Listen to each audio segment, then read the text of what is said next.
Hi everyone. सो आज की video ना like one of my favourite topic है, that is daily schedule and time table. यार जब मैं 11th-12th में थी ना, मतलब मैं टॉपर्स के इंटरव्यू सुना करती थी एंड उसमें मेरा सबसे फेवरेट पार्ट होता था दैट इज़ उनका डेली स्केड्यूल, कि मैं भी वही ट्राई करूँगी। और मैं जोश जोश में टाइम टेबल बनाती भी थी कि 6 बजे उठूँगी, 7 बजे तक फ्रेशन अप होके पढ़ने बैठ जाऊँगी वगैरह वगैरह, जो भी अपना होता है, ठीक है। लेकिन प्रॉब्लम बताओ क्या होती थी कि मेरे से ऐसे टाइम टेबल ना जिसमें ऐसा पूरा टाइम ओरिएंटेड होता था 2 दिन से ज़्यादा फॉलो ही नहीं होते थे। तो मैं मेंटली प्रिपेयर्ड हो गई थी कि ये टाइम ओरिएंटेड टाइम टेबल मेरी चीज़ नहीं है, मेरे से तो कभी फॉलो नहीं होंगी, मैं सिर्फ डिप्रेस ही होंगी। तो फिर मैंने ना अपना दिन बहुत सॉर्टेड कर लिया था कि मेरे को सिर्फ 4 चीज़ें करनी है। इन 4 चीज़ों से ना मेरी सारी चीज़ें मैनेज हो जाती थी और वही 4 चीज़ें मैं तुम्हें सजेस्ट करूँगी। बिलीव मी, तुम्हें बहुत ज़्यादा हेल्प करने वाली है। सो वीडियो को एंड तक देखना एंड एंड में मैं 1-2 इम्पॉर्टेंट बात और तुम्हें बताऊँगी, ठीक है। तुम्हें क्या करना है ना कि डेली रात को अपनी टू डू लिस्ट में ये 4 चीज़ों में फिलिंग द ब्लैंक्स करके सो जाना है, दैट्स इट। तो इसमें पहली चीज़ होती है that is intake of knowledge. यानी कि इसमें जनरली अपने लेक्चर्स वगैरह आते हैं कि हम नई चीज़ें, हम नए चैप्टर सीखते हैं, हम नई थ्योरी वगैरह पढ़ते हैं, तो सारी चीज़ें इसमें आ जाती हैं। एंड ये टाइम ना पर्सन टू पर्सन डिपेंड करता है, इसलिए मैं कह रही हूँ कि ये सारी चीज़ें बहुत ज़्यादा फ्लेक्सिबल होंगी, तुम अपने हिसाब से अपना दिन डिज़ाइन कर सकते हो। सेकेंड चीज़ है NCERT। देखो, मैं हमेशा बोलती हूँ तुम लेक्चर्स देख के कंसेप्ट समझ लोगे, लेकिन NCERT तुम्हें कोई नहीं पढ़ाएगा, वो तुम्हें खुद से ही पढ़नी पड़ेगी, ठीक है। एंड वो बहुत बहुत ज़्यादा इंपॉर्टेंट है क्योंकि लैंग्वेज बहुत ज़्यादा कंफ्यूज करते हैं, बिलीव मी। तुम्हें क्या करना है कि डेली तुम 1 घंटा NCERT पढ़ने का ट्राई करो, कोई फ़र्क नहीं पड़ता, 3 पेज पढ़ लो, 4 पेज पढ़ लो, बेस्ड अपॉन योर पोटेंशियल।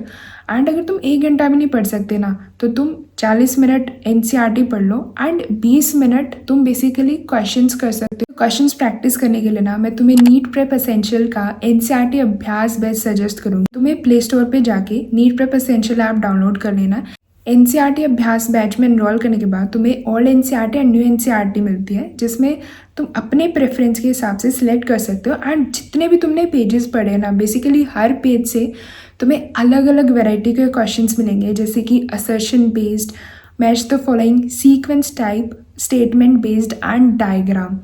तो एंड साथ में PYQs भी मिलते हैं जो उस पर्टिकुलर पेज से आया गया है। अगर तुम्हें कोई क्वेश्चन नहीं आता ना, तो तुम उसको बुकमार्क करके उसका एक्सप्लेनेशन भी देख सकते हो। इस बैच में एक और बहुत इंपॉर्टेंट फीचर है, that is PYQ mark NCERT।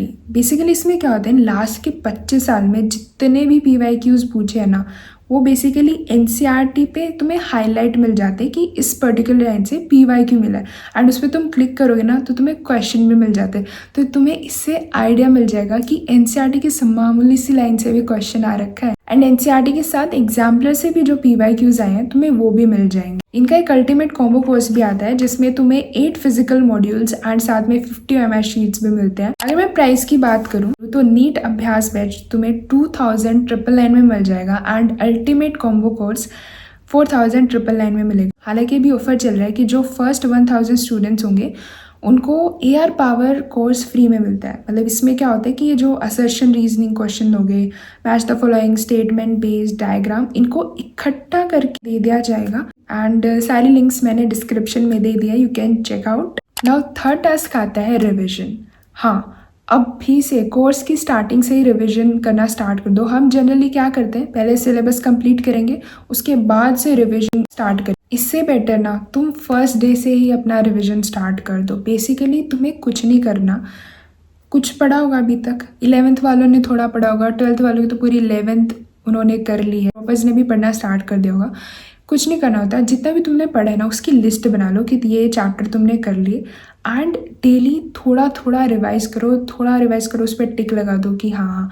और एक ऐसा टाइम आएगा कि तुम पूरा रिवाइज कर लोगे, तो वापस से वो साइकिल स्टार्ट कर दो रिविजन की। बिलीव मी, ये चीज़ तुम्हें इतनी ज़्यादा हेल्प करेगी ना, सारी चीज़ तुम बेसिकली साथ लेके चलोगे। Fourth is question practice. Daily थोड़ा 1 या 2 घंटा क्वेश्चन प्रैक्टिस का अपना एक स्लॉट निकालो। Specially physics chemistry question practice बहुत ज़्यादा इंपॉर्टेंट है। तुम डेली थोड़े बहुत क्वेश्चन, जैसे 15-20 फिजिक्स के कर लिए, 15-20 केमिस्ट्री के कर लिए, बेस्ड ऑन तुम्हारे पास कितना टाइम है, कहोगे कि बस इतने क्वेश्चन एक दिन नहीं करना, तुम्हें डेली करना है। एंड बिलीव मी, अगर तुम एक हफ्ता भी ऐसे थोड़ा थोड़ा थोड़ा करके करोगे ना, तुम्हें लगेगा कि भाई एक हफ्ते में हमने कितना ज़्यादा पढ़ लिया। तो तुम्हें बस ये 4 चीज़ें डेली करनी है। एंड अगर मैं इसका थोड़ा सा टाइम भी लगाऊँ तो ये सारी चीज़ें करने में तुम्हें कितना टाइम लगेगा? अगर तुम्हें लेक्चर्स करने में 6 घंटे लग रहे हैं, 1 घंटा और एक्स्ट्रा लगा लो तुम। 1 घंटा तुम्हें एनसीईआरटी मिलेगा, 1 घंटा रिविजन में, एंड 1.5 से 2 घंटा तुम्हें क्वेश्चन प्रैक्टिस। तो कहीं ना कहीं अराउंड तुम्हें 10-11 घंटे लगेंगे। 24 घंटे में से तुम्हें सिर्फ 10-11 घंटे पढ़ना है। मैं नहीं कह रही कि डेली करो, हफ्ते में एटलीस्ट 5 से 6 दिन तो इतना करने का ट्राई करो। एक दिन अपना बैकलॉग डे रख लेना। तो बस इतना ही तुम्हें करना है, जिसमें तुम्हारी सारी चीज़ें साथ के साथ कवर होती जाएंगी। लास्ट में मैं अगर तुम्हें 2 और इम्पोर्टेंट बात बताऊँ, सबसे पहले तो अगर कोई मेरे जैसा स्टूडेंट है, मेरा क्या था ना कि मेरा इनर्शिया ऑफ रेस्ट बहुत ज़्यादा था। यानी कि सुबह ऐसा फर्स्ट टाइम किताब उठाने में मेरे को बड़ा आलस आता था। मैं हमेशा ऐसा आलस करती रहती कि ठीक है 10 मिनट में पढ़ लूँगी, आधा घंटे में पढ़ लूँगी, खाना खा के पढ़ लूँगी। बट ये था कि एक बार मैं पढ़ने बैठ जाती थी ना, तो वो मोमेंटम सा बन जाता था। एंड तब मेरे को इतनी दिक्कत नहीं आती थी। तो अगर किसी को ऐसा सेम सी दिक्कत आती ना, तो इसका मैं तुम्हें सोल्यूशन बताऊँ। मैंने बहुत चीज़ें ट्राई करी, लेकिन इसका सबसे बेस्ट सोल्यूशन ये है, तुम्हें रात को सोच के सो जाना है कि सुबह उठते ही मेरे को ये काम करना है। एंड जैसे तुम सुबह उठो ना, ज़्यादा प्रोसेस मत करना, जाके अपना मुंह धो के वो किताब उठा लो और पढ़ना स्टार्ट कर दो। और जितना तुम्हारे अंदर पोटेंशियल, 30 मिनट हो गया या 1 घंटा हो गया, जितनी भी हिम्मत है ना तुम्हें, एक अपना स्लॉट मॉर्निंग में लगा दो ऐसे।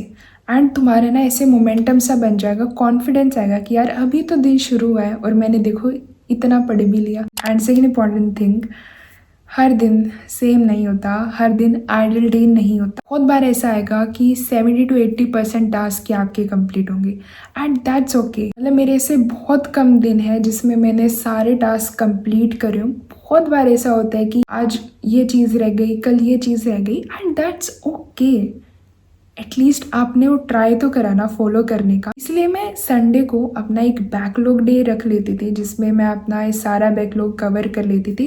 एंड बिलीव मी, सारी चीज़ें मैनेज हो जाते हैं। लेकिन इसका ये मतलब नहीं कि जो आपका लो फेज़ होगा आप उसमें चीज़ें करना छोड़ दो। रूटीन हमेशा टूटता है, कभी भी कंसिस्टेंसी 100% मेंटेन नहीं हो पाती। मेरे से तो कभी भी नहीं हो पाती थी। बट ये था कि मैंने एक्सेप्ट कर लिया था कि इट्स ओके, ऐसा चलता रहता है और कवर हो जाता है यार। आपका एक दिन का बैकलॉग 3-4 दिन में कवर हो जाएगा, एक हफ्ते का बैकलॉग आपका 1 महीने में कवर हो जाएगा। एटलीस्ट आप ट्राई करो, that's very very important. So yeah that's it for today.